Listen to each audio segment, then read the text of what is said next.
Howdy, amigo, Nugs here. Recently, I did a video review of the Celsius network where I dug into them pretty hard. Well, their CEO, Alex Mashinsky, decided we should chat so he could get me in the know. FYI, I received no compensation of any kind for this interview. Well, do you think Mashinsky was able to win me over? I encourage you to listen through as there's lots of meaty nuggets up in here. And I hope this can be a learning experience for all of us as we pursue Jedi Ninja status in crypto space. Be sure to let me know if I crushed it or if I suck with one of these or one of these.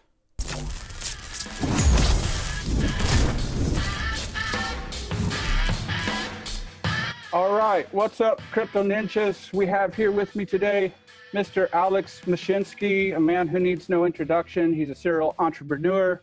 He played a huge role in the invention of VoIP, Voice over Internet Protocol, and now he is trying to push a movement forward called MOIP, and that's Money over Internet Protocol.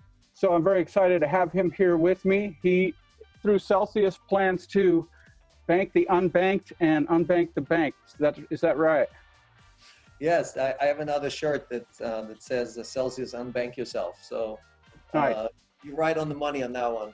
One of the things I really like about Alex Mashinsky and the Celsius network is that they didn't get listed on an exchange at the expense of their community.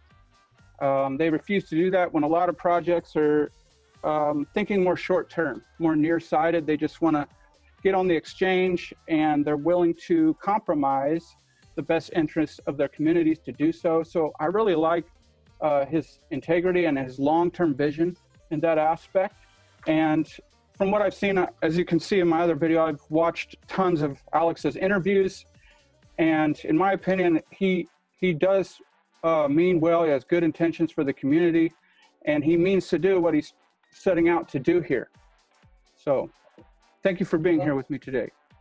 Sure. And I appreciate you doing the same. I think you did an excellent job on kind of dissecting Celsius and distilling down the good issues and the bad issues. I think on the questions you raised, I think we'll go through the questions, but we have great answers for them, and you'll see that a lot of the stuff that you raised is there. It's not clear on our website, maybe not clear on the app, and we're clarifying these things. So we definitely would love, we have no secrets, and we would love to share with you and everybody else that we are doing this for the community, in the community's best interest. And like we said from the beginning when we founded this project over a year ago, if anyone who's watching this, anyone has a better idea of how to do it better, we're always open to recommendations and to anyone pointing out to us that something could be done better for the community. Just as a quick background, as you said, I've been very successful. I did 7 startups before Celsius. That's my 8th startup. I have 6 kids at home, a wife that has a big career as well. So my point is that, I'm not going anywhere, right? This is not a money grab or anything like that. And if you look at my career, it takes 30 years to build a reputation. It takes one day to ruin it. So if you're looking at my career, you will see that not just that I made money for myself, I created a lot of value for a lot of people. I would say tens of employees that worked with me in Arbanet are millionaires, and tens of thousands of people that worked with Arbanet using VoIP and other things are better off today than they were back then. So VoIP as an application is the largest decentralized application on the internet. So if you look at killer apps on the net, again, you can't say that about Facebook, you can't say that about Google, you can't say that about almost any other company. None of these things benefit 3 to 3.5 billion people on the planet. So if you look at what I've done my entire career, it's always do well and do good at the same time. And my other successful project is the Transit Wireless, which is providing wireless services in the subway. Took 10 years to convince the MTA to launch that. And today the service is provided for free to 8 million people every day. And I got the carriers to pay for it, right? So this is another example of something where I'm benefiting personally, but also obviously every visitor to New York or everybody who lives in New York who had 0 bars when they were in the subway now gets 5 bars and can use either LTE or Wi-Fi for free. in the subways. So Celsius Network is not something different than what I've done my entire life and my entire career. And here I am focused on giving even more back than I've done with Arbanet or with Transit Wireless or some of the other companies I created. So again, kudos for you. I think you raised a lot of good issues, and let's dive in and jump into the Q&A. Yeah, thank you. That's really interesting. Today I was researching for a book I'm writing on the evolution of inventions, technology, money, cryptography, and kind of creating a timeline with some colorful commentary on how we got to where we are in crypto today. And your inventions have definitely been a part of that in solving some big problems that we face. So you've been right in the middle of contemporary innovation and all of that. So, well, like the Chinese proverb, made me live at interesting times. So I definitely got to, I came to the United States as an immigrant in '88, and I was just at the right place at the right time when the internet was just getting launched. And I was lucky enough to work on some of the most exciting things. And here, this is like a second reincarnation. I'm working on cryptography and the blockchain and all the innovation that's going in it right now. So I can't wait to wake up in the morning. It's just really, really exciting times, exciting opportunities. And like you said, a lot of reinvention or invention that has to happen to really take all these dreams that we want with decentralization and consensus and open ledgers, bring that to reality, right? How do we take centralized solutions and move them to a decentralized platform? It's just not going to happen by itself. No, it's not going to happen by itself, and it's not going to happen overnight, but technology advances faster than it used to. So I imagine it will happen much faster than some people might expect. And speaking of being in the right place at the right time, so the market right now is, people see it as struggling. I see it more as just a realistic correction, and that it's up from all previous years. So, but of course, in the midst of that mania, we had the ICO craze, and all these projects had their tokens and their treasury of investment. And now that's down, Bitcoin and Ethereum are down 90%. So why do you think the industry is struggling, and what's it going to take for us to recover? Great question. And so let's put that in perspective. In 99, one of the hottest companies in the .com boom was Amazon. Amazon was trading at $125. And by end of 2001, you could have bought the same Amazon at $8. So that was down 95% from its high. The same Amazon stock that you could have bought at $8 or $9 is now $1,700, right? Went all the way to $2,000. That kind of thing happened to IBM, I believe.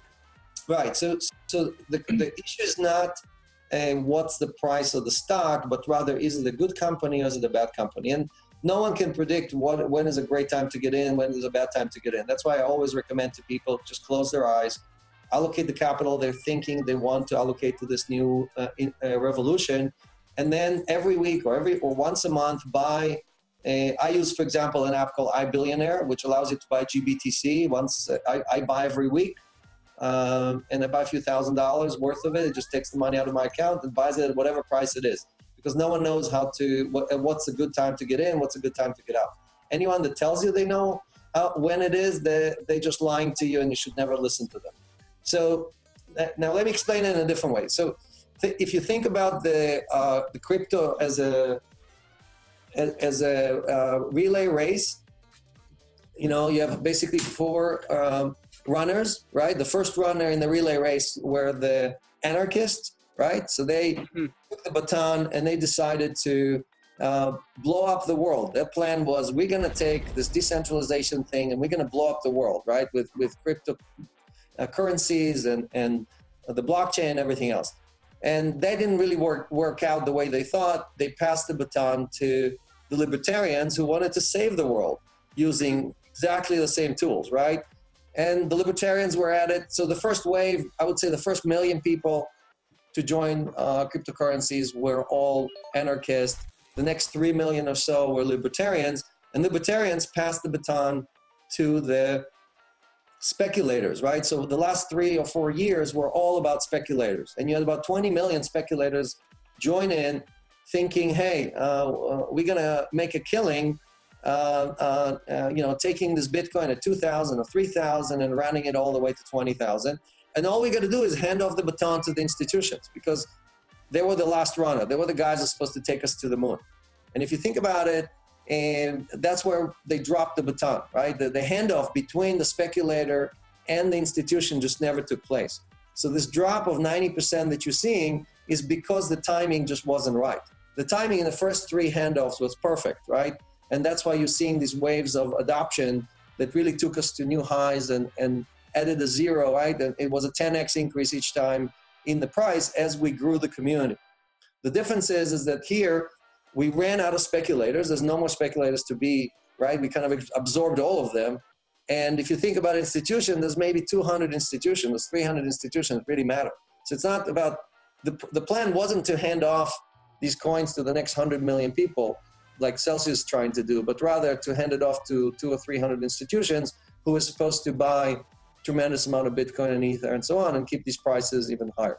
So I think that disconnect, that decrease in pricing is something that is self-correcting right now. It's over-corrected because basically the speculators, most of them are not hodlers, and they're just basically willing to sell it at any price. So what we're seeing is an overreaction to the high, right, to $20,000 per BTC, and overreaction to the lows, which is, we hit as low as 3,000 recently, which I think, again, that wasn't at high volume, so I don't think we had the flush yet. We may have to revisit and retest those prices and even go maybe a little bit lower. But my point is that the handoff is happening right now. It's just happening over a 2-year period instead of happening instantly.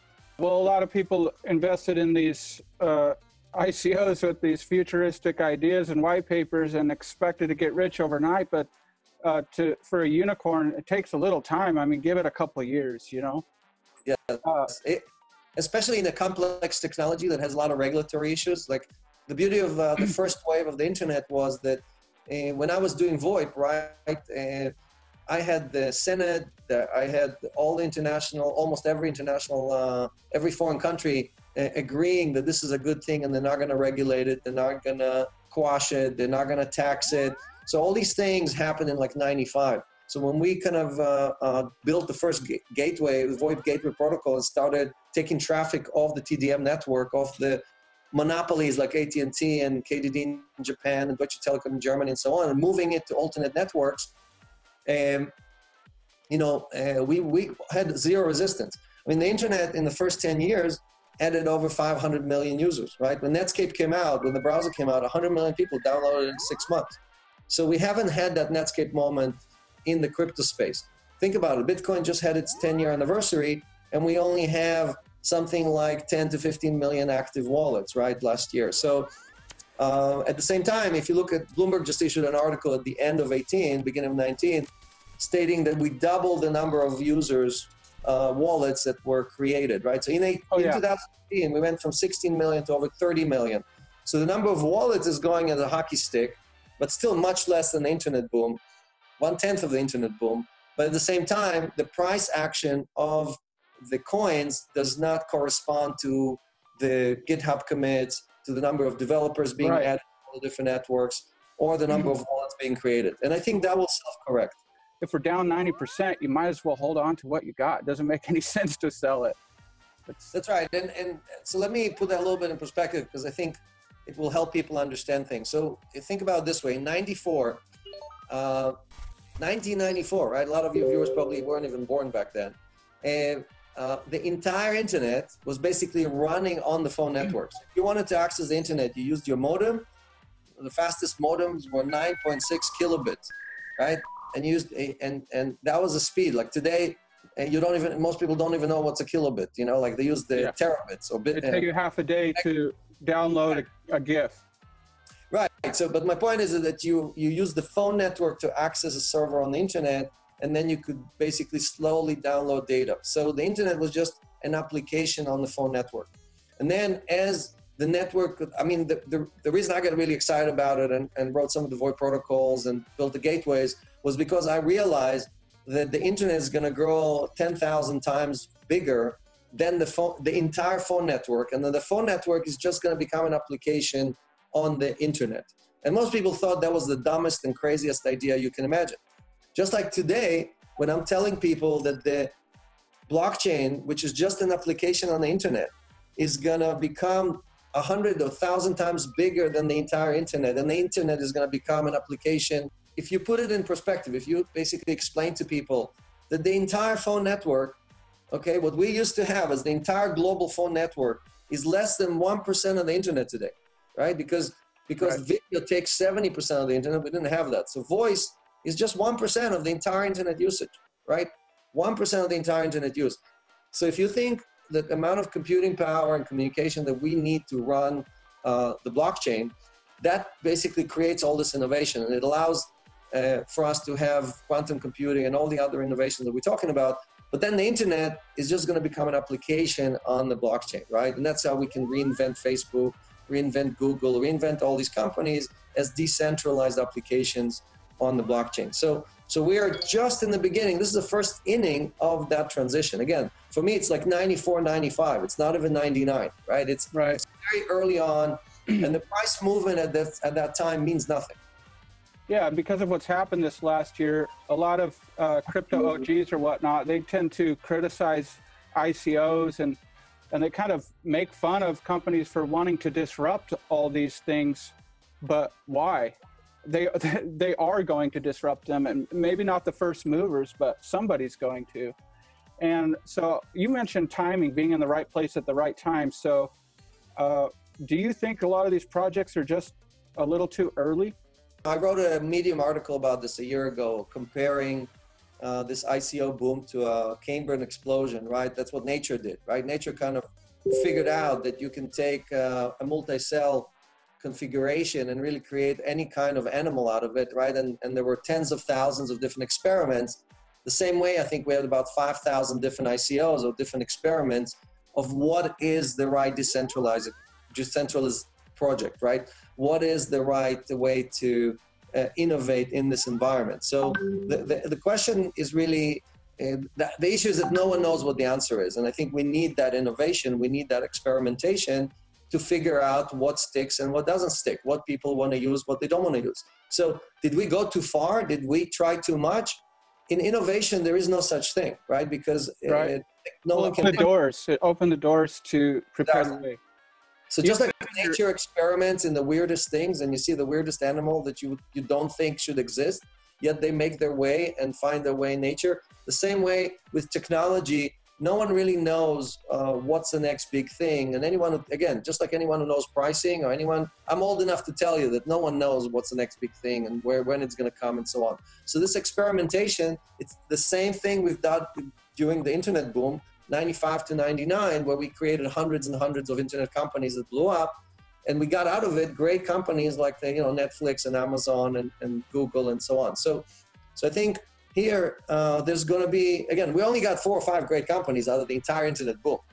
And anyone who's expecting more than 4 or 5 winners out of this entire ICO boom is really doesn't understand how this stuff works. Okay, so what will create the killer app in the crypto space? So the killer app for me is really what brings adoption, right? So just like Netscape brought adoption to the internet, Netscape figured out what a browser needs to look like, standardize the user interface, enabled all the people that used BBSs and so on to move to a browser, and enabled millions of people who didn't know anything about the internet to really join and become, and it was a friendly interface that allowed them to come in. I can tell you, look, VoIP is 25 years old, right? And 99.99% of people that use VoIP every day don't know how it works, because all the complexity is hidden behind a very simple interface on your phone where you see somebody's name, you click on it, and you can talk to them. People have busy lives. They don't need to understand that. They just need things to simplify their life. So exactly. So we haven't reached that simplification yet on the blockchain, right? We need an application that hides all that complexity, right? Yeah. Look, when I did some first calls on VoIP, you had to put the TCP/IP address in and basically initiate a socket and everything else. Obviously, you don't need to do any of that today, right? You hide all of that behind the DNS and all the kind of other mapping services. So the same way here, no one needs to know your hash address. I mean, you can do a transaction between, like you can use CellPay in the Celsius wallet. You don't need to know anything. You can send it as an SMS, as a WhatsApp, as an email, right? We're hiding all that complexity the same way we hid it with VoIP. So I think part of what you need to do is really create an interface that can work for the next billion people. The interface today is great for the hacker and for the young person who's maybe an expert at computer science and knows how everything works. But for the majority of the population, that is not a solution that is scalable. So I heard you say in your interview with Pomp that you believe in 10 years, none of the current blockchain projects will be around. No, I said that the winning blockchain is not going to be one of the top blockchains. Not one of the current top ones. None of the existing blockchains are going to be the winners 20 years from now. I'm a big believer in Bitcoin and Ethereum. I think they will be around for the next 2 or 3 decades. I don't think they're going anywhere. What I was saying is that they do not solve some of the most complex issues. So let me give you an example. Most people think that Bitcoin has 21 million coins. I can tell you today there are over 200 million Bitcoins in circulation. How can that be, right? So all the coins, the virtual coins that exist on the CME, on the CBOE, and on BitMEX, just BitMEX does $3 billion worth of paper trading every day. All those are synthetic coins that don't exist. The buyer and the seller meet in BitMEX, they trade Bitcoins, virtual Bitcoins, but none of those Bitcoins exist on the blockchain. So Satoshi's dream of having a deflationary cycle with a limited supply of this currency called the Bitcoin did not anticipate all these derivatives that are not tied to anything real. So you have inflation in Bitcoin, which allows short sellers to plummet, to crush the price of Bitcoin with artificial coins that don't really exist. And the community is enabling that. Well, some people believe that's a big part of this year's bubble pop. That's why the market's down so much. Because it's so easy to short it. It's so easy to go and look, it's the tail wagging the dog instead of the dog wagging the tail, right? For those of you viewers who've seen the movie, the problem here is BitMEX is not the dog. BitMEX is just the tail. Today, BitMEX, it's the largest volume exchange, so it dictates the prices for all the other exchanges. But in reality, the actions on the BitMEX exchange has nothing to do with the fundamentals of Bitcoin. If you wiped out all the trading over there, Bitcoin would double its price overnight. Yeah. So are you one of the guys that thinks that an ETF would be okay as long as they were using real Bitcoins? Not That's why I'm a big supporter. synthetic Bitcoins? That's a piece that the SEC doesn't understand, that today, by limiting the ETF, by blocking or delaying ICE and BACT and so on, they are creating more damage than good. You know, I'm a big proponent of regulation. I'm not saying in any way we should not regulate the space. Anything that comes to touches money is going to be regulated and needs clarity. And a lot of one of the reasons why the baton was not passed between the speculator and institution was because the institution looked at the regulator and said, hey, you need to clarify what's happening here. Just like the regulators in '95 clarified they're not going to tax the internet, they're not going to create they're not going to basically allow the states to create their own laws. They're going to create a federal law that kind of mandated the open networks and the equal access and all that stuff. We need the same type of regulation here, which clarifies, and that made the United States the center of the internet, right? So right now, by not clarifying regulation, we're allowing other countries to take the lead on these things, like Japan and Singapore and France and other countries who are really rushing to fill in the void that we are not taking. Well, maybe you should just go work for the SEC. They need people that understand this from the inside out. Look, I testified in the Congress hearings back in, I think it was '96. So I was very active and vocal back then about VoIP and about the internet. And so I will do more good for the community from the outside than from the inside. Okay. You know, yeah, that the makes SEC sense. only accepts lawyer, and I'm an engineer by training. So I don't think my training helps skills on the SEC. Well, that's all very interesting stuff. Now, I guess we got to get to the nitty gritty stuff I addressed in my last video. I asked some really kind of challenging, some hard questions.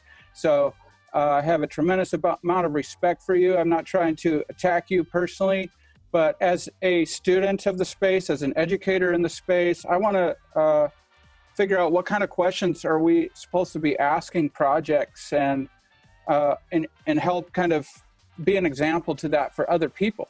So yeah, first, let me give you credit. I think you did an excellent job dissecting the project. I think every one of your questions was a legitimate question. I don't think any of them were demeaning or treating. I saw some tweets and some Telegram channels, people attacking you for, giving Celsius a hard time. Not at all. Again, like I said. Okay, I'm ready for haters. Well, look, I'm saying you're asking it the way it is, and if we don't have a good answer, and it's even more important than what you're asking and what I'm answering is, are the listeners and the people who are using coins, do they believe it or not, right? So those are the most important things. So let's go at it, and every question is a good question. All I can say is that any project in the crypto space that claims to use blockchain, claims to be decentralized, that is not acting in the best interest of its community, is not really there to do anything for the community, right? Because I see all these, like, again, not to name names, but a lot of our competitors who are really not doing anything for the community, right? And so I'm going to be doing a lot of parallels in my explanations about why we're different than everybody else. Go ahead. Okay. Well, okay, so I'm not trying to bash Celsius. I'm just trying to provide them an opportunity to prove themselves, basically. And I hope that your answers to these questions will actually benefit you and the project and your community. So my first question is, why raise $53 million? I'm not saying that was necessarily all bad. Just curious about what the reasoning was behind that, because from my perspective, it seems a little bit high for any project to raise that much money. So that's a very good question. So obviously, compared to EOS, who raised whatever, $4 billion. Oh, that's just bizarre. That's $53 million is not a lot of money. So when you try to attack the banks, right? The banks have trillions of dollars. Like JP Morgan has something like 23 or 24 trillion dollars in assets, right? You cannot attack them with an experimental project. So all I'm saying is you have to differentiate people who are writing a protocol. Like if I was writing yet another crypto protocol, right, like Bitcoin or Ethereum or anything else, I would only need $3 to $5 million to kind of explain what we're doing and kind of try to get the community to adopt it and take it from there. And I think Ethereum raised something like $16.7 million for their kind of project, right? So I agree with that. You don't need more than $10, $15 million.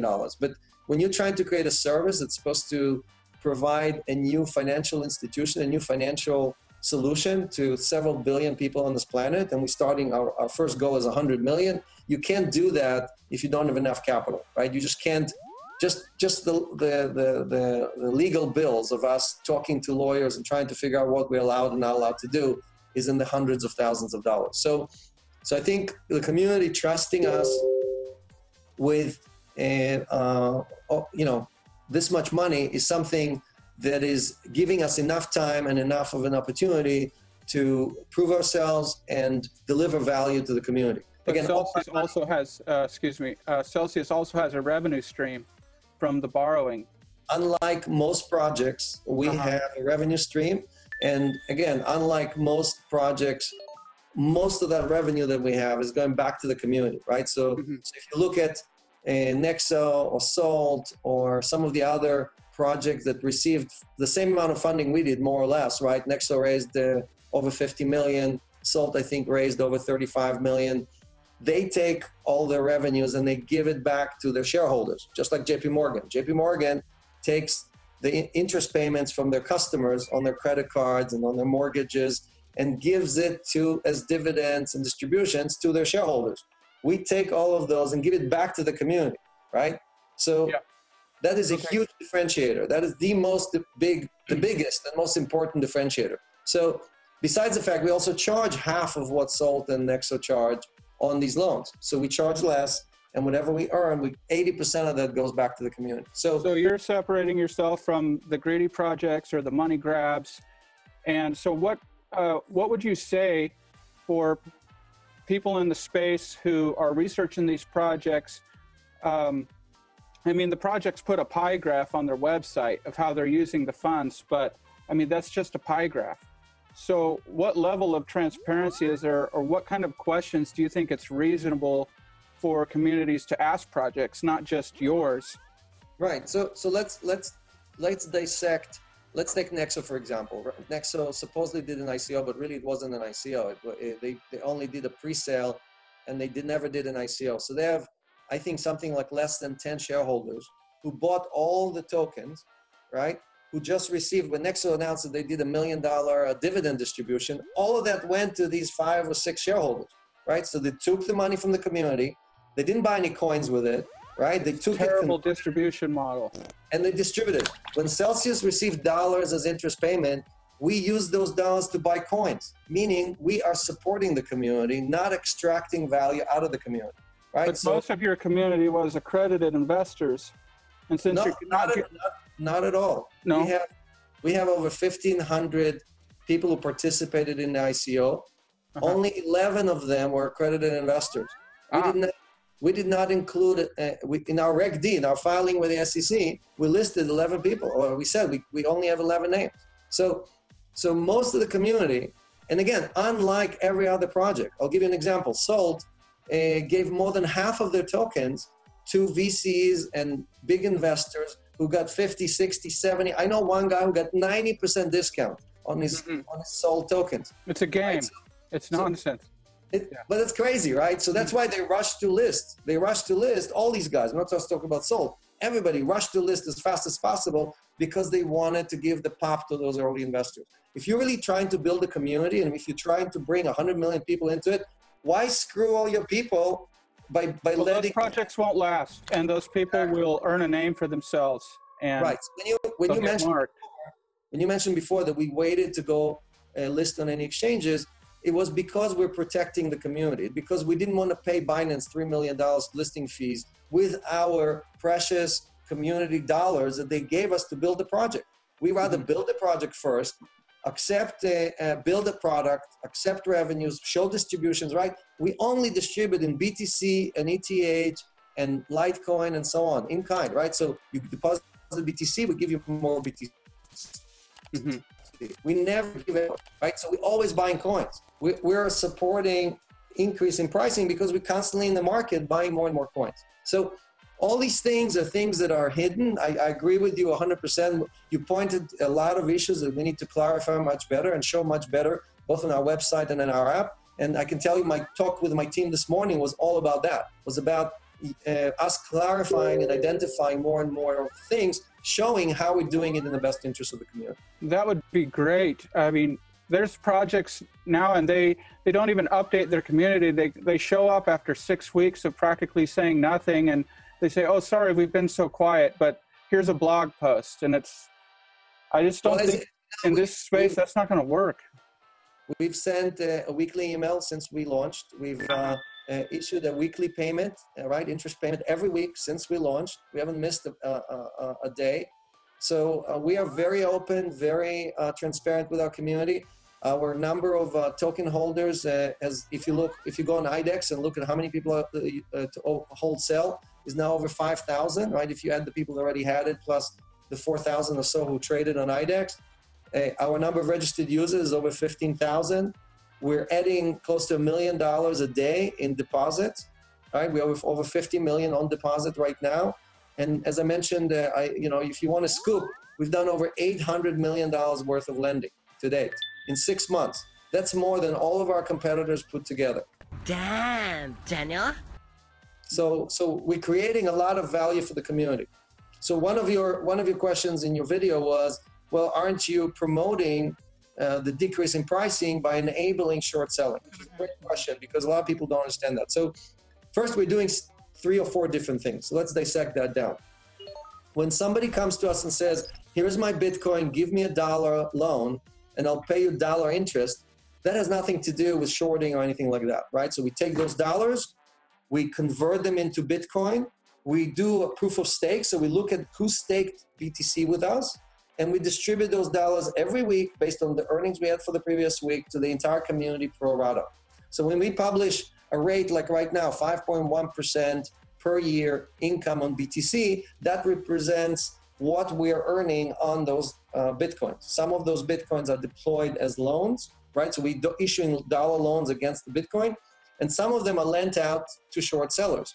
So now there's also a third scenario. We have hedge funds and other institutions who have basically looking at their tax position. So they're saying, look, I have 1,000 Bitcoin. I don't want to sell it to trigger tax. So I'm going to borrow Bitcoin from Celsius so I can buy Ether with it, or so I can buy an ICO, or I can do some other transaction with it, nothing to do with shorting.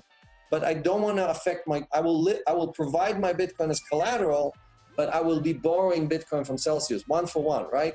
And those are just tax efficient transactions for many hedge funds that need that. So we are not, our business is all varieties of different lending, where we provide liquidity for people who are willing to pay income, so we could pay income to the community, right? If you're a true hodler, then the best place for you is with Celsius, because you will earn income on your coins instead of them sitting in cold storage or sitting on an exchange where the exchange is earning all of those income instead of you. And the funds that borrow to short, they put up collateral with USD, right? No, so most of our, I would say 80% of our hedge funds provide coins as collateral for coins. So usually if they borrow BTC, they'll give us Ether or XRP or Litecoin. And if they're borrowing Ether, they'll usually give us BTC as collateral. So we do accept a dollar collateral, and we have a few transactions with exchanges, with hedge funds and exchanges, right? Our customers are hedge fund exchanges who give us dollars. And in most cases, they'll give us 120 to 150% of collateral to cover for any volatility in the system. So if fiat were to crash, that one, you just have to make some adjustments. You wouldn't be in big trouble or anything? Well, so we have a 5-hour notice. We give them a notice. If they don't act, we immediately go and use the collateral they gave us to bring back to the original position. So for example, if you borrow... I'm talking about like a global black swan event where the dollar just tanked and people weren't, then they couldn't use the dollar for collateral. They could still use Bitcoin. Right. So again, most of our transactions are in coin, and those coins move up and down. So I said 80%. And so our exposure is on 20%, and that 20%, we have 150% in collateral. So we don't wait days, we don't wait hours, right? If the borrower does not act and it's moving against them, we just liquidate the position, meaning we just go to market. I don't know if you're familiar with Circle or some of the other providers.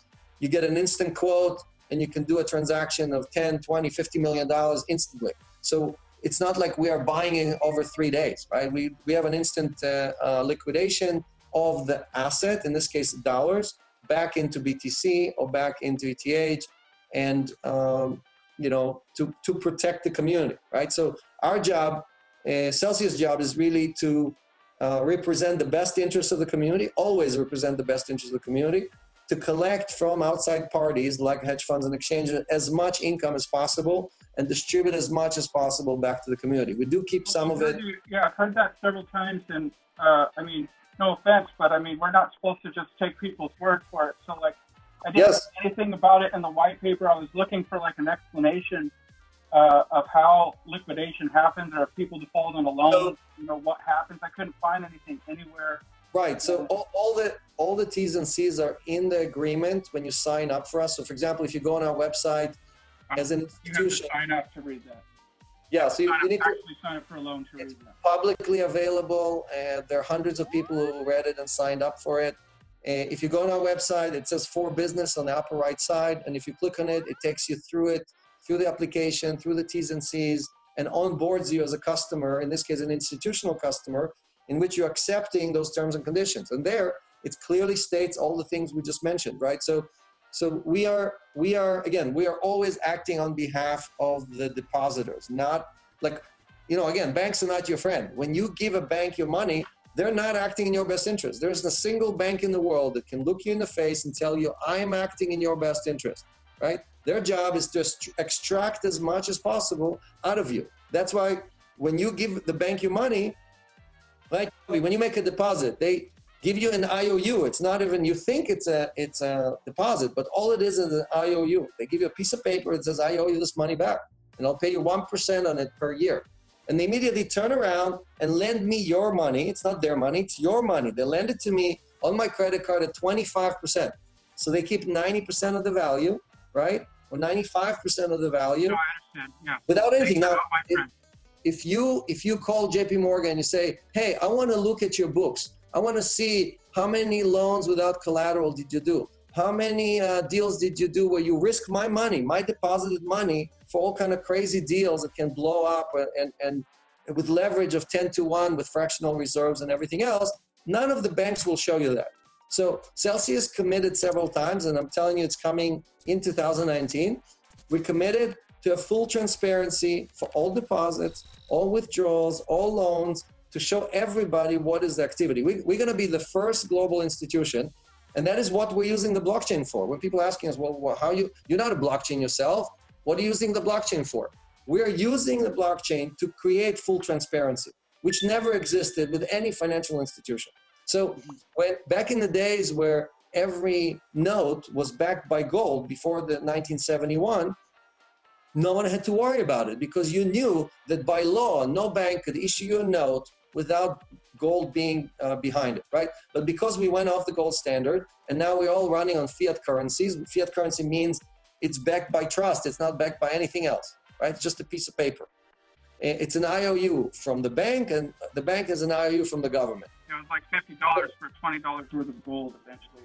Exactly. You cannot get that gold back. So my point is the only alternative to that is transparency. Now we have negative leverage. If the bank has 10 to 1 leverage, we have negative leverage, meaning we always have more assets than loans we're issuing, right? Because we only issue loans against more than 100% collateral. So we always have more assets. If you come to me with Bitcoin, I will only give you 50 cents on the dollar. So I always have $2 of your money where I'm lending you $1. The bank does the opposite. The bank lends $10 for every dollar that they have, right? So, and that's why every 10 or 15 years, we have this calamity in the economy because they over leverage themselves. They lend too much. There's too much debt out there. And we end up paying the bill, right? Me and you, the taxpayers, are the ones who are bailing out all these banks and these fancy guys every 10 or 15 years because they made a mistake. Yeah, it's a near 50-year experiment that's going to implode on itself any time now, I think. So exactly. And that's where Bitcoin is going to be worth $1 million. It's when it explodes. Right. When it blows up, that's when Bitcoin goes to the sky. It's not going to go to the sky because we're sending coins to each other. Okay, there's no utility there. So that, a lot of people don't understand that. So just because the Fed used the bazooka for the last 20 years and it worked every time to reflate us out of trouble, does not mean that it will work the next time, right? It does not mean that when we owe $50 trillion, right now we owe 22 trillion, but in a few years we're going to owe 50 trillion. No one's going to want those IOUs. Right? Speaking of transparency, before you said you would be audited several times a year, but now you've changed that. So what was the reasoning behind that? We didn't change that. We just haven't launched it yet. So we are going through an audit right now for 2018. So we're going to be published the minute it's finished. Most companies don't get that until June or July. It doesn't happen the first day of the year on January 1st. But the audit, the most important audit is the transparency on the blockchain, meaning that anyone can come to the blockchain, do his analysis, look at the deposits, look at the loans and say, yes. And Celsius has negative leverage. And in this context, negative leverage is a very good thing, not a bad thing. Well, for an everyday person, I would think like some kind of interface that broke it down would be very user-friendly. Yes, but then you could the middleman of an auditor. If you had an algorithm with an interface that could just audit it and have it in real time. Yes, so if we did it, no one's going to trust us. So what we're going to do is provide the information, and we're going to let outside parties. Well, you can make the code, people can see the code, right? That's not good enough, right? But okay. Look, I can tell you right now, there's already an application that is looking at all the deposits and publishes, it's a website, I don't remember the name, but there's a website from a third party, not affiliated with us, that's auditing all of the transactions that are happening on BitGo and everything else, and is saying, yes, Celsius received this many deposits of BTC. Yes, Celsius, lent out this many coins. So that is it's a beautiful graphical interface, and all you're seeing are charts. It doesn't, right? So BitGo, I read that they're going to create synthetic Bitcoins so that they keep the real Bitcoins in cold storage. so they can't be lost or stolen. How is that different from the other synthetic Bitcoins you were talking about before? So there's a big difference between a real Bitcoin being represented by a synthetic or a token, right? So they're creating a token, an ERC20 token that represents the real Bitcoin. The two only exist together, meaning you cannot create what BitMEX does or what the CME does, a completely virtual tokens that have nothing to do with any underlying assets. There's no real, like when BitMEX trades $3 billion a day, that is not, you're not going to find any of those transactions on the blockchain because those Bitcoins don't exist. So all of that volatility, all they're creating is volatility, which is great for the master speculators or the guys who have algo computers who run 100 times faster than any human and can basically take advantage of all of us, right? Pushing us. It's like they scare the herd runs away, they make their money, then the herd comes back, then they scare them again, right? They do it again and again. When you see these giant drops, all they're doing is scaring the herd. With synthetic coins, these coins don't exist. I see. Okay, so what are your thoughts on lately with the Trace Mayer thing? We had the big "not your keys, not your Bitcoin." Yes. So you agree with him that we should take our coins off of exchanges, but then you say put them in Celsius. Yes. So let's talk about that because it's a great point. So I agree that the first wave of the blockchain and cryptocurrencies is definitely a wave that has to do with hodlers who want to hold all their keys. But I can tell you that the next 100 million people don't know what keys are. They don't know what the blockchain is. They don't understand how any of this stuff works. And all they need to decide is, am I trusting my bank? Am I trusting my government? Or am I trusting this other thing? And do I want to put 5 or 10% of my assets over there? So the decision they have to make, these people, right, is am I going to become an expert in technology and learn everything there is and not make any mistake and not get scammed by this or that guy? Or is someone going to create a really simple user interface for me, which allows me to manage all of my coins and so on? So the problem that we have, look, if Bitcoin is 10 years old, right? And we all know that out of 21 million coins, about 4 million have not transacted in years, meaning there's millions of coins that were lost, right? People lost the keys and they don't know where they are and so on. So that's about 20%. 20% of all the Bitcoin users have lost their keys. So just imagine that JP Morgan announced tomorrow that 20% of their users lost their money because they don't have the password to their JP Morgan website, and all that money is gone, right? No industry can survive. No industry can thrive in an environment where 20% of its users lose their money all the time. So holding your keys works great for the early adopters. It does not work for the next 100 million people. So if we want to grow this community, it's not about holding keys. It's about creating a solution with enough transparency to prove to everybody that this is a safe, secure way of doing things, but at the same time, hiding the complexity and all the issues that are involved with the fact that 20% of our customers already lost all their money. So how are governance decisions handled at Celsius? Because like the white paper said that you use consensus, but it kind of had a different definition of what I view consensus as on a blockchain. So I was kind of confused about, you know, you're really excited about decentralization, but it seems to me that the governance, the decisions at the trading desk is all very centralized, that you guys could, if you wanted to, any day change how things are run. Or let's say you died and some maniacal megalomaniac took over Celsius and he, you know, was in it for himself and he started changing and corrupting everything. Like, what assurances do we have that in the long run, Celsius wouldn't be corrupted? Right, and that's a great question. And that's actually something that, as I mentioned, this is my legacy, right? So this being successful means that hundreds of millions of people are using it. They're relying on it to create their financial independence. So it's very important. Governance and custody and all these things are extremely important question. That's why I really appreciated when you raised this stuff. It was definitely something that was important for me to address.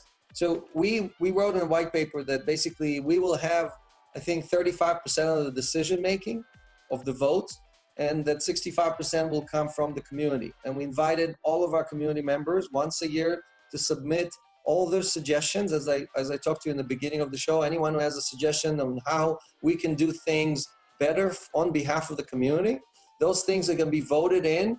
We do have like a masternode or a supernode a vote of 35% to make sure that crazy ideas like let's all give it to Donald Trump or I don't know what to manage, right, will not pass. But any reasonable suggestion in which it proves that is acting in the best interest of the community, we committed to implement. Now, obviously, we cannot implement everything for everybody, but the idea is to create a system in which there is input from the community and the system acts in the best interest. What do you mean by a master node? I'm sorry? What do you mean by a master node? Well, I'm just saying the analogy. So if you look at, it's an analogy to a master node. I'm just doing an analogy to a master node. Okay. It's really a voting process in which we have 35% of the votes, 65% of the votes come from the community. So each individual represents, if we have 15,000 registered users, it represents 1/15,000th of the 65%. Are those votes determined according to how much cell tokens somebody has? Or is it No, it's one person, one vote. Huh. So is that all in writing? Is that in? Yes, that was published in our white papers. It's in our bylaws. So all that stuff, we haven't changed that since the beginning. I did not see that there. I'll have to look at it again. But that's very interesting. There is a tech paper and there's a white paper. You have to make sure that you look at both. And I don't know which one you're using. I don't know if you're using the tech paper. I gave what the admin gave me. There was a white paper. Well, and all I'm saying is that there were two. The tech paper is much more detailed and has a lot of the technical elements of how things are actually done. So, well, I would love to know that. I don't know why they didn't tell me that. So, yeah, if they could send that to me, I'd love to read it. Sure. Okay.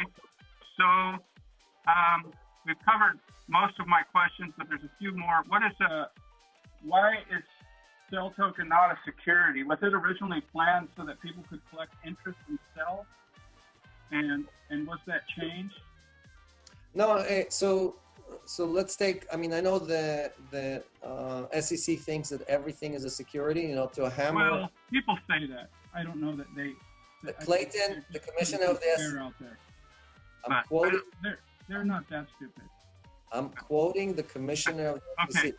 He stated in those words, I have not seen a single token that is not a security. That's exactly what he said. Okay. So all I'm saying is to a hammer, everything looks like a nail, right? I don't think yet, but he hasn't looked at all of them close enough. He just said that. It's not like Since that quote, several people that work for the SEC have made statements like, we don't think Bitcoin is a security. We don't think Ethereum. It may have been a security, but it's not a security anymore, and so on and so on. But they're yet to opine on many, many other projects, right? So if there's 3,000 projects, they only told us that 2 of them are not a security. So let's go through this. So look, we are not smart enough to know if it's a security or not. We have 3 different law firms that give us opinions, that give us written opinions. We paid a lot of money for those opinions. And Latham Watkins has a 60-page document that explains why we're not a security. So, but the analogy is very simple. If you go to the New York subway, right here, I have a station a few blocks away, and you used to be able to buy a token and put it into the machine. Now you have to buy one of these digital cards. But do you own a piece of the subway system? Do you expect profit from future earnings of the subway system, which, by the way, loses money every year? Right? No, all you're getting, it's a utility. What you bought is a utility to be able to use a ride on the system from anywhere to anywhere, right? So that's why it's called a token. The actual coin it says a token on it, right? So there are services which are just for the utility of the service. In the Celsius network, a token is a membership. So in the Celsius network, we have 7 different utilities. 7, not 1, not 2. And we think we have the best, the most robust token economics that anyone has. Why? Because we're acting in the best interest of the community. So everything we do with the token is to enable the community to do better for themselves, right? So let's go through it. So the first one is you have to be a member to enjoy the benefits. If you want to go to a Costco warehouse, you can't just show up with your credit card and buy things. You have to be a member of Costco. It's the same thing here. You have to have one token, at least one cell, to be able part of the community. Second, if you took a loan, you can pay in dollars, we accept dollars, but you can also pay in cell tokens. If you pay in cell tokens, you will get a lower rate. That feature is not yet fully available on the app. The next version actually enables that. And that gives the token its utility, meaning without it, everything works just fine, but with it, it's even better, right? And you have to be a member to use it, right? The third function is when you receive distributions, again, the next version will support that. When you receive distributions, currently, if you have BTC, you stake BTC with us, you're gonna get BTC every week. You will have the option to get sell. Why would you wanna get sell? Because when you look at the use case, I'm gonna use a loan in the future, or I'm gonna need it to do other things, you may wanna receive it in sell instead of in Bitcoin. We're not forcing you, you can choose one. Receive your interest in sell. Yes, Okay.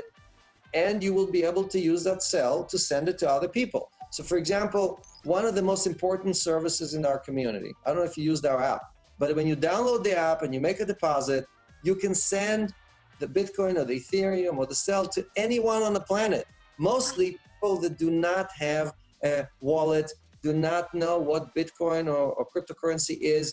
And for the first time ever, they can receive cryptocurrency into their WhatsApp or into their Skype or into their email or into their SMS, and then join the community, right? That is something that no one has solved. No one has figured out how to bring hundreds of millions of people. We don't charge any fees. We don't charge transaction fees. We don't charge annual fees. We don't charge loan fees. We don't charge early termination fees. There are no fees whatsoever. If we can create value for the community, we take 20% of that, and half of that goes in case of emergency, right? In case we did not settle a loan properly, or we have like a negative value from a liquidation or whatever. So we Celsius have to live on about 10% of our revenues, meaning 90%. You don't have late fees, right? Nothing, no late fees. How does that work? People can just be late on their payment? Very simple. If you took a loan and you forgot to pay, what does the bank do? If you took a loan on your credit card, meaning you use your credit card and then you forgot to pay the bill, they immediately jack up your rate to the maximum legally possible, in most cases 30%, and then they notify the credit union to let everybody know that the not paying his bills. Don't give him any loans. We don't want anyone else, God forbid, give an 18% interest. We're going to charge him 30% forever, right? We do the opposite. We're saying, hey, you forgot, you missed the payment, you didn't do something. Great, look, we have your coins. All we're going to do, we only charge you 5 or 7% per year. So what do you owe us, $12? We're going to take $12 worth of your Bitcoin and liquidate it so we can give it to the rest of the community. They owe that money. And Okay, I'm not going to... Now it makes sense. Of course it makes sense. They'll lose their coin. As long as you're doing it in the best interest of the community, it always makes sense. Mm-hmm. Okay. Again, that is buried in our terms and conditions. Did you go through all your token utility cases? You said there was No, seven. we won't have enough time, but to go through all of them. But Well, my point I agree with you that Celsius does have excellent token utility, and this is one thing I looked at a lot, and so I just let's go through the flywheel and the token economics. There's token utility and there's token economics. So why all this activity in Cell Token is good for the community? Why is it good for the community? So the people that support the project early are going to get their Cell Tokens early at a lower price, right? Because they're supporting the project. The 100 million people that are going to join later and going to say, hey, I want to get all of my interest in Cell Tokens, are probably going to pay a higher price. We're not guaranteeing it. We're not saying it will happen. But if we're successful and we're doing well for the community, they're going to tell their friends, everybody's going to join. They're going to have cheaper and cheaper loans, because as we issue more loans, we can charge less for them. We don't have to charge 9%. We can charge 8 and 7 and 6 if we're paying 5 back to the community, right?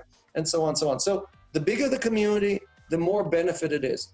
Now let's look at the banks, right? The bigger the banking community, you think JP Morgan being the largest bank in the world is safe for you? No, it means they're taking even more risk and they're giving even more of their distributions to their shareholders.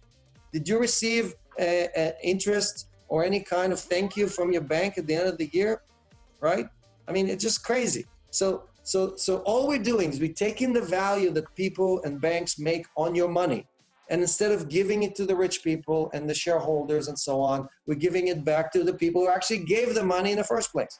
Doesn't that make sense? Now we're doing it with Bitcoin and Ethereum. We're not doing it with dollars. Well, okay. I just wanted to say something about the tokens. We use the analogy for the token on the subway. Some people like to use like airline miles as an example, but I really think that that can kind of oversimplify it. I think we have to be careful about making a metaphor walk on all fours, because we call this a token, but really it's something new, something that's never existed before. And the old laws for the SEC, you know, you're trying to put a square peg in a round hole.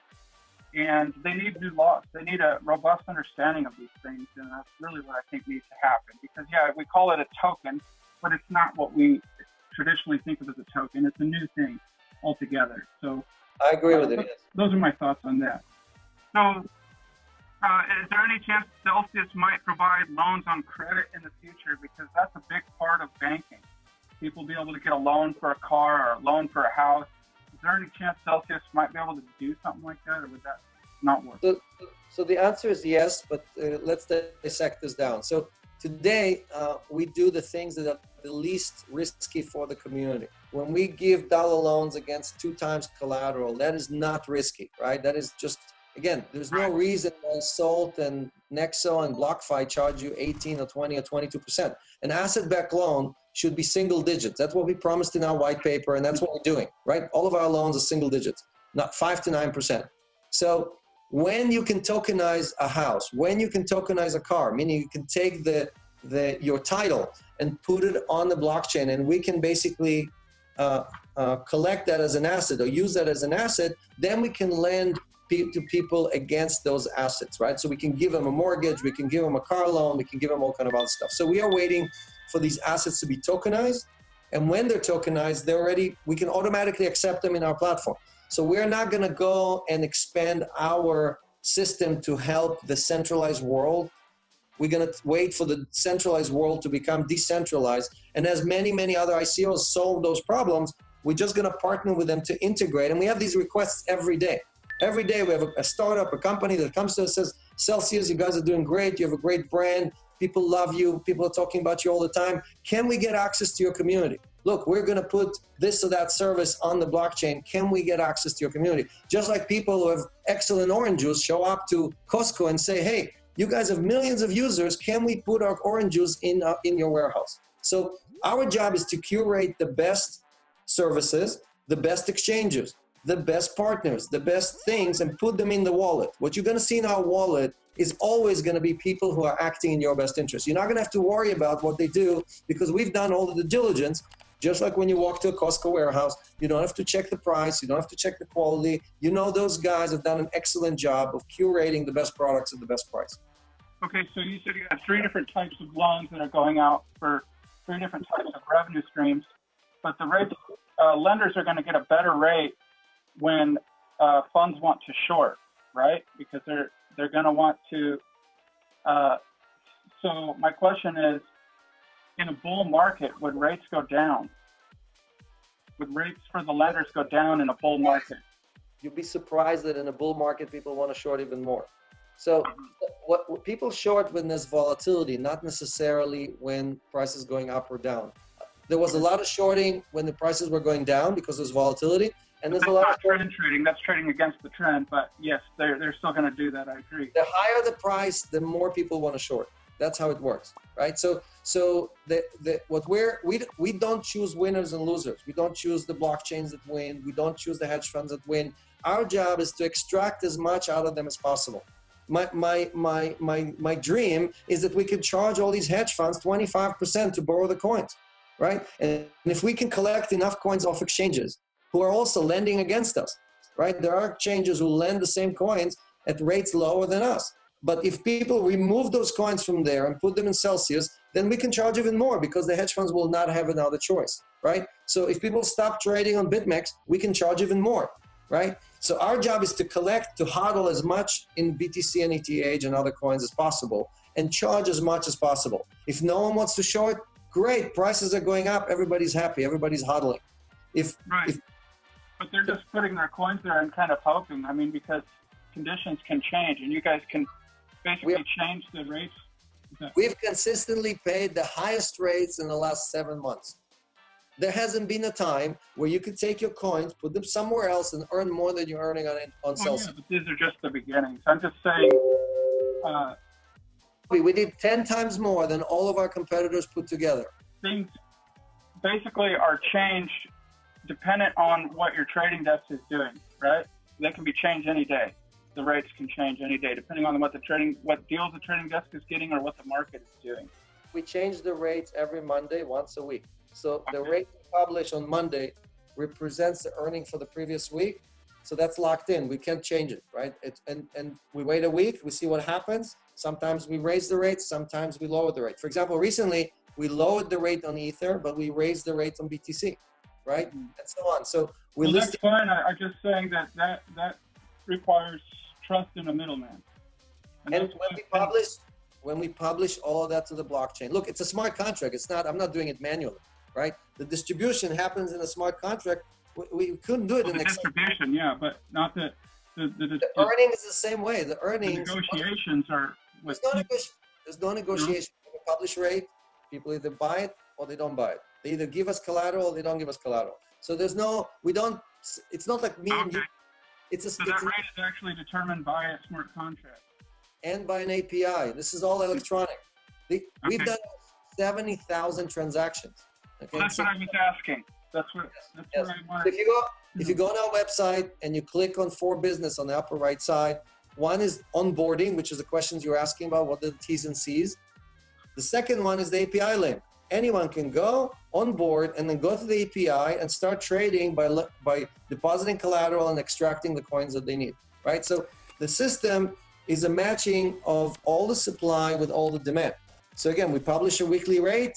If we made a mistake and we charge too little, people are benefiting from it for the whole week. Then we move it up or we move it down based on the demand and supply in the market. But the idea is that during that week, we know exactly what the supply is, we know exactly what the demand is, we know what the distribution is going to be, and we can promise everybody who's in the pot what they're going to earn. Mm-hmm.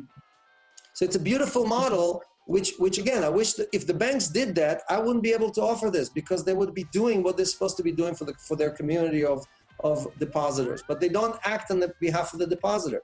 They're acting on behalf of extracting as much profit on behalf of the shareholders. Well, I guess when they use terms like trading desk, I envision people at a desk calculating these rates, negotiating with borrowers, and then inputting things. And I asked the Telegram community about this, and I didn't get an answer. So what am I supposed to think? You're asking all the right questions. I'm giving you all the answers. So there's no... Okay, thank you.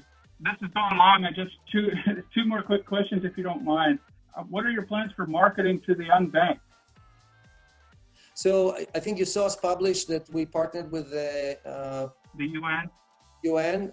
This is a sustainable development partnership where we're going to be enabling them to both receive deposits or donations in crypto, as well as pushing those to the different communities in Africa and in the Far East and so on, and track who is actually using it. The beauty here is not just that now they can accept crypto, but also today, 70 or 80 cents of every dollar goes, and no one knows who actually used it. If you actually push the crypto all the way down to the actual borrower or to the actual user, you can track to see who's actually using it. So part of our enablement of the self-pay and all these different services like the UN is really to empower people who today, like in Africa, they pay 30% interest per year because there's no alternative, right? All those people can legally go, download the Sell app, deposit any cryptocurrency, and immediately get a loan at 5%, right? So we already enabled. We're not marketing there. We're not pushing it, but we are looking to basically... I'm actually looking forward to sending people crypto with the app.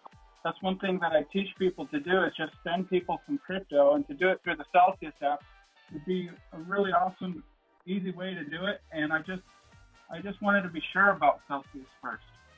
So yes. Yeah. So we have not yet published everything on the blockchain. So all your questions are valid. Like I said in the beginning, look, I'm giving you a lot of credit for pointing at all the right issues. that we need to clarify. We need to clarify these things on the website. We need to clarify them on the app. And we need to clarify them through transparency. And then you're really doing what Satoshi's envisioned, right? Satoshi's dream was an alternate universe in which we have a financial system that is acting in the best interest of the community. Okay. So final question. Rumor has it that you might be building your own blockchain? So we are not building our own blockchain. It's really a copy of Ethereum that is running as a subnet. So we will be, because for us to publish all of our transactions on the mainnet is just going to be a disaster in cost for us, and it's just going to clog Ethereum for no reason. So we are basically running our own subnet in which everybody is going to have access, but we're going to be recording to make it immutable. We're going to be recording the transaction, basically the blocks and the signatures on the Ethereum blockchain, so everybody can verify that we did not change any of the records. Ethereum would serve as like a settlement layer? Exactly. So the idea, and it's part of the Ethereum design, right? For all of the new services they're providing, we're just doing it a little bit ahead of, I think, Ethereum. And again, this is mostly for audit trail, mostly for transparency, and to allow the community to give us feedback and say, hey, show us more of this, show us less of that, implement this or that, so we can provide better service and build trust. This is all about building trust. Awesome. Okay, thank you. Are you going to debate Nouriel Roubini again? We invited him. We invited him to debate at Davos. He is yet to respond, and if the more people ask him, the more he will have to do it. So we have a venue, we have a panel. He just has to accept it. I would like to see like an organized debate where you both have time slots and you present and you rebuttal each other, because he likes to just kind of yell over people a lot, and it really... Well, he did most of the yelling, yes. But right. We debated twice. One was Block Show, one was the Milken Institute, and I'm looking forward to do it again. I have new arguments that I think are stronger than before. And again, I think all of his arguments are taken way out of context, and if somebody just broke them down and showed why they're so biased and they have no context. Happy to cooperate with you on getting clear and decisive answers so we can win the debate. Oh man, I'll go through his stuff and I'll break it down. It's on my plate, but I'd be happy to do that. So, okay, Alex, well, have a great day. I appreciate this, and thanks for giving us an opportunity to share and explain things. If I missed anything, definitely you can reach out to me again, and I'm happy to answer any additional questions. Well, I found that chat extremely interesting. So, was I too harsh or was I too nice? What did you think of Mashinsky's answers? Has he won you over? Let me know in the comments. When researching these projects, we do well to err on the side of skepticism. It doesn't mean we're being negative, it just means we're being crayful. But you know, with all the craziness and sketchy dealings in the space, with money grabs, Bitcoin derivatives, and exchanges, there had to be somebody out there who didn't want to play that game, and I think I happened to find him, and that's pretty cool. Celsius has a lot going for it, and I think we need to give him some time. Soon I'll be posting a detailed conclusion to my research on Celsius, and while there's a few things I'm not excited about, and while I'd still consider it a highly risky investment, it's much less risky than most of what's out there in crypto space. I have to say that even if everything isn't perfect, I personally want to stand behind it, even if it fails. I think we need to rally behind projects that want to do things differently than the herd. This is a project that goes against the grain of crooked system, and that takes some real fortitude and vision. Let me know what you think, and I'll see you around the rabbit hole. According to Metcalfe's law, the effect of a ninja clan is proportional to the number of ninjas squared. So be sure to join the clan fam and click that subscribe button, ring the bell icon, and tweet at me. Till next time, long Bitcoin and short the banks.